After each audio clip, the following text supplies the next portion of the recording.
अनुगुल सारथी परिवार पक्षर श्रीमद सारथी देवଙ୍କ जन्मतिथि पवित्र कार्तिक पूर्णिम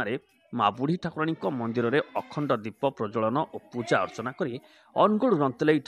आदृत शिशु सदन में मिठा बंटन सहित चाउल आलू डाली तेल लुण आदि ग्रोसरी जोगाई देते एवं श्री गोपाल गौशाला गौमाता सेवा करते श्रीमद सारथी देवଙ୍କ विग्रह और गौमाता को दिव्य आरती करते शेष में प्रसाद पाई आनंद उल्लास घर को फेरी ओम श्रीमद श्री श्री सारथी हरि ओम प्रभुंकर आज जन्मदिन तेणु समस्ते आम आज सेवा कार्य सब ऑल माने भारत वर्ष ओडिशा रे सबुआडे आम चली प्रभुंकर जन्मदिन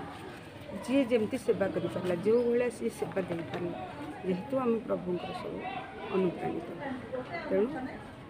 अधिका तो प्रभु विषय किसी कहीपर नहीं किंतु एति कहूँ मो भगवान मो प्रभु जय श्री सारथी भगवान आगु सेवा कौन करने आप योजना रखिंट आगु आउ जदि किसी प्रभुंर किसी फंक्शन पड़े तो आम बहुत बहुत माने भाव चिंता करूँ कौन आगू आम करें एमती अंध पिला एमती अनाथ पिला समस्त आम साहय प्रभु आमको ये शिक्षा ही देखी पठे जे पिलांकर सेवा कर रोगींकर सेवा कर आउ यह प्रभु हमको शिक्षा प्रभु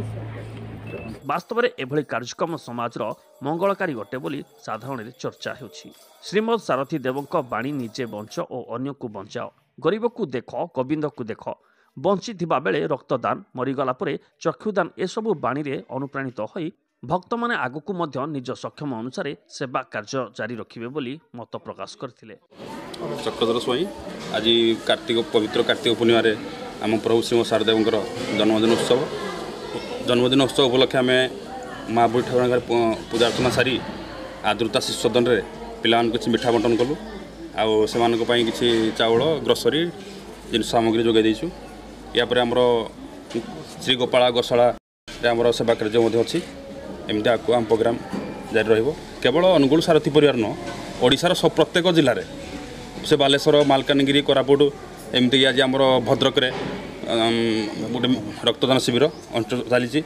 एमती ओडिशा बाहर महाराष्ट्र बांगालोर वृंदावन प्रत्येक जगह प्रोग्राम चली आज आप केते पिला को सब